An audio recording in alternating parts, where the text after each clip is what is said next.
And we're back. Hello. So we thought we would do a video about why we're in Peru Yeah. because I know a lot of our friends and family know some reasons or not any reasons, but probably not the whole picture. Yep, we wanted to give a really comprehensive overview of what we're doing here and why.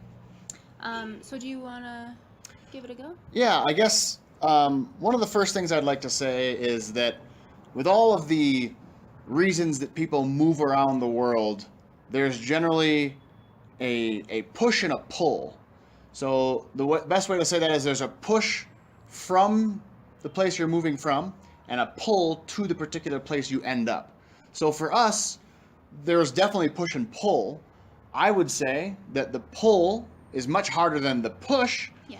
But for some people around the world, the push is often much harder than the pull. So, for example, refugees in Syria is something we hear about all the time. I am not comparing us to refugees in Syria by any means. We have totally different circumstances. But the push to go away from the conflict zones in Syria is far greater than the pull to wherever they land. But that just gives you an idea of kind of what the general terminology we'll be using here in this video about pushes and pulls, because a lot of these are kind of combinations of both of those. Right, and before we get started, I want to do a quick disclaimer. I don't in any way want to insinuate that we aren't grateful for Of course. our lifestyle, our childhoods, Of course. our way of life that we had previously in the United States.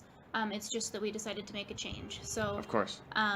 don't think us ungrateful, but Of course. we're just changing our lives. And like we said, the pull is a greater force here than the push. Right. So I think what we'll do is we're gonna break this down into two main categories, just to kind of make it simple. The first being the personal reasons we made this move, and then we'll do the second part, which will be the professional reasons we moved, because I think there's really good reasons for both of those of the reasons that we moved. Yeah.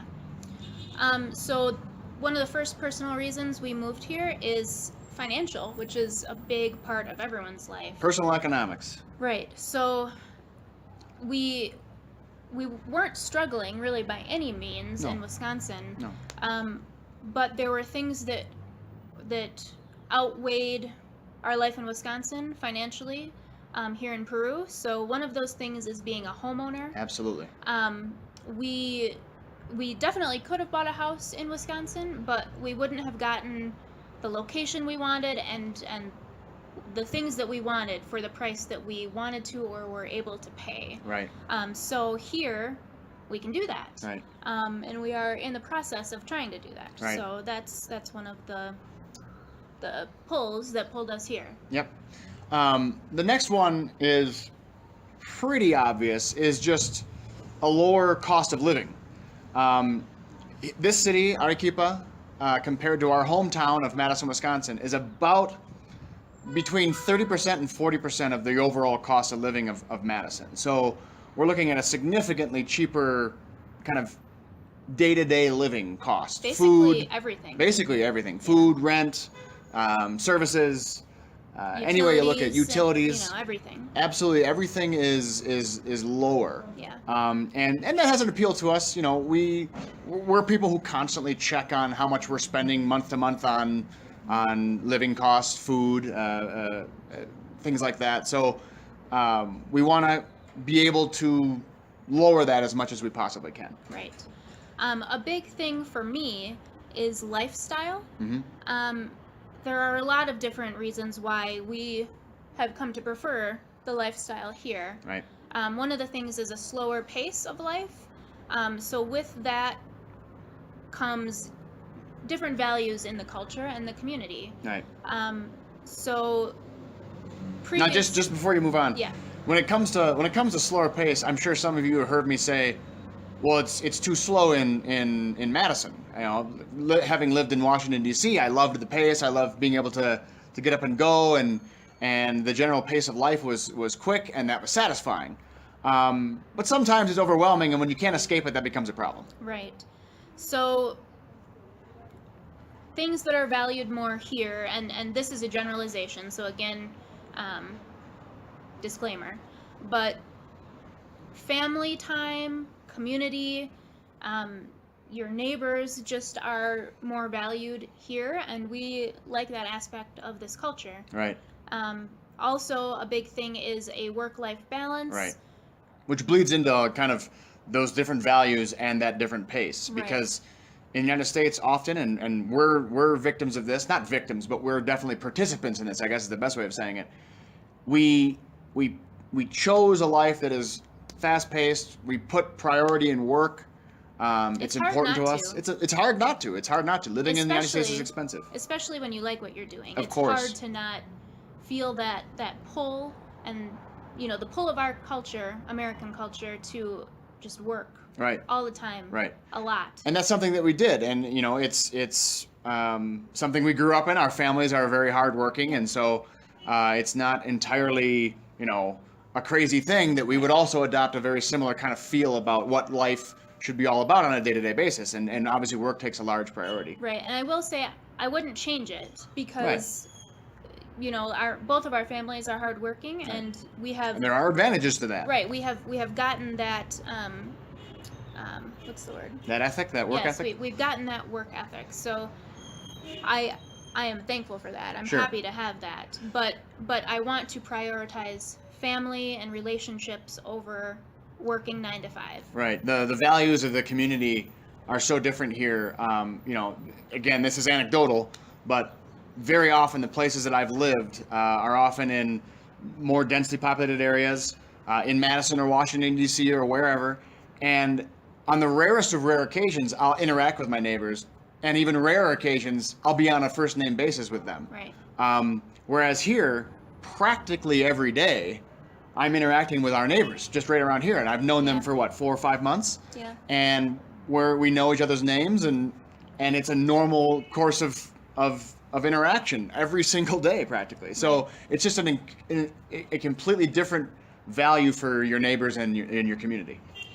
So the last thing about lifestyle kind of just ties everything in, really, at least for me. So most of you probably know this, and if you don't, a year and a half ago, I found out I had breast cancer. I'm all good now, but going through that process and having that experience, and that, as cliche as it sounds, near-death experience, it really does change one's perspective. And one's priorities. I no longer want to kill myself working. I want to spend time with my husband, with my dad and his partner, with my sister, with my entire family, because that is certainly more important than anything else. Right. So that's kind of where I'm coming from. And, tied right along with that, if ever there was a time in our lives to make a move, to do something big, something significant, I don't know, like moving to Peru, that suddenly has maybe not necessarily more appeal because of that, but it's like there's less of a need to make excuses not to. You live once and you just have to do it, basically. Right. So the last item on the personal side of things, which I think is kind of fun, is there's no denying that there is something very special about Peru. For us. For us and generally. I mean, to be honest, I've been very lucky, and I've traveled all around the region in Latin America, and the place that has always stuck out to me and has always brought me back is Peru. It's one of the very few places that I've repeated, and I've repeated it many times. This is not the first time I've been to Peru. Right. We did not decide to move to Peru on a whim. This place is particular. In 2012, 5 years ago, when Lily and I were living in Lima, I proposed to her there. So that has a special thing for our relationship. Is where I proposed. It was very ideal and very unique, I think. But generally about Peru, it's an extremely diverse place in many ways. It really has everything one could want. It has jungle, desert, highlands, city, ruins, Mountains, beaches. The ocean. Right. I mean, it really has something for everyone. It's an amazingly geographically diverse place. Right. Also, to go along with that, Peru is the country that both of us have spent the most amount of time in. Yep. So we're very familiar. It's just a special place for us, I suppose. Absolutely. And beyond diversity in the geography, the people are very diverse. Peru is a country that has had many different crisscrossings of movements of people over the years. From before the Inca civilization, there were many small groups of people who had very particular characteristics. Then the Inca, and then Spanish conquest, and then everything that's happened since independence. It's often you hear Peruvians talk about how Peru is like the United States of South America in the respect where there's a lot of different mixing of culture and different mixing of people. There's a diversity in languages. The food and the tradition of food in this country is incredibly diverse. Here in Arequipa, there's one kind of set of food. They have a lot of hot food. They got anticucho. They got rocoto relleno. They got a bunch of different kinds of food that are very well known in southern Peru. And then you go to Lima and it's different. You go to Cusco, it's different. You go to Cajamarca, it's different.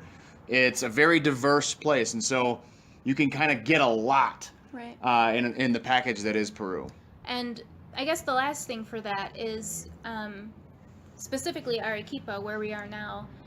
There has been a push and a pull for that with weather. Right. So we are Right. from Wisconsin, so that means you have 6 months of pretty crappy weather. Here you have 12 months of great. It's this every day. It's Sunny, incredible. clear skies. Right. So no humidity, which No is humidity. great for me. So that was a big pull. And along with no humidity, it's one of the reasons we're here is, it's a small reason, but it's worth mentioning. We're avid readers. We have a lot of books. It's pretty much the principal reason we brought down all of our things. I think you saw in the shipping video. And this is a great place to keep books.